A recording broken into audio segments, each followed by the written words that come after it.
Praying for truth, not agreement. There are people in your life whose beliefs stand in direct opposition to your own.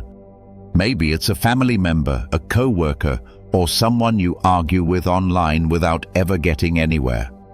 How about the big one? The news you see, the people involved in the negative practices going on in the world, or the instinct when someone disagrees with you deeply is either to argue harder or to quietly write them off. Scripture offers a third way, and it starts with prayer. From Matthew chapter 5 verse 44, Jesus states plainly, "But I say unto you, love your enemies, bless them that curse you, do good to them that hate you, and pray for them which despitefully use you and persecute you." Most people read that verse and assume it means praying for someone's general well-being, health, safety, a good life. That's not wrong, but it stops short of something more specific and more powerful. Praying not that they come to agree with you, but that truth itself would reach them. This distinction matters more than it first appears. Praying, "Lord, help them see it my way," is still a prayer centered on you, on your being right, your view winning out, your position validated. It's judgment wearing the costume of prayer. But praying that truth would rise in their own mind, regardless of whether it ever lines up with your own beliefs, removes you from the center of the request entirely.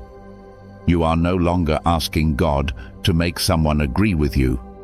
You are asking God to work in them. Here is where this becomes more than just a healthier way to handle disagreement.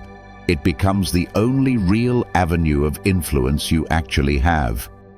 In most cases, you have no way to interject into another person's mind, no way to argue them out of a position they've held for years, no way to force truth into a place that isn't ready to receive it.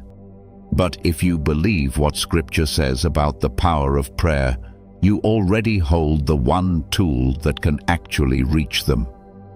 James chapter 5 verse 16 states, "The effectual fervent prayer of a righteous man availeth much."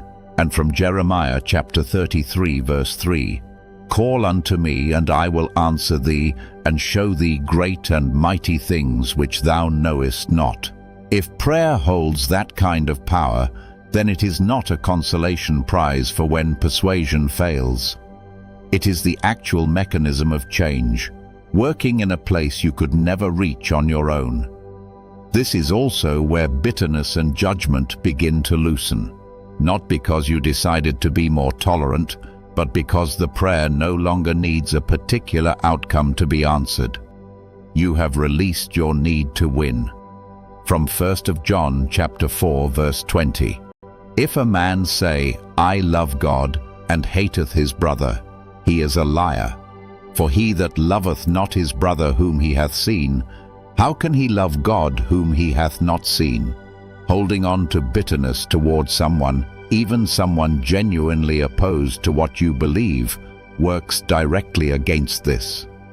Prayer for truth to reach them, rather than prayer for their surrender to you, is one honest way to let that bitterness go without pretending the disagreement doesn't exist.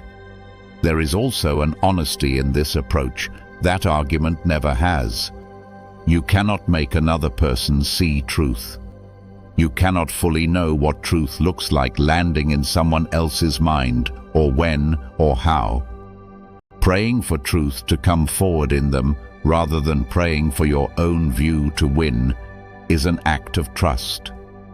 Releasing that person to whatever God is doing in their life, instead of treating your own understanding as the finish line they must reach.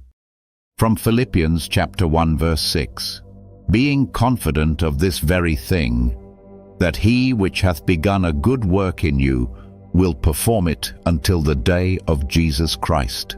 That confidence is not reserved for people who already believe as you do.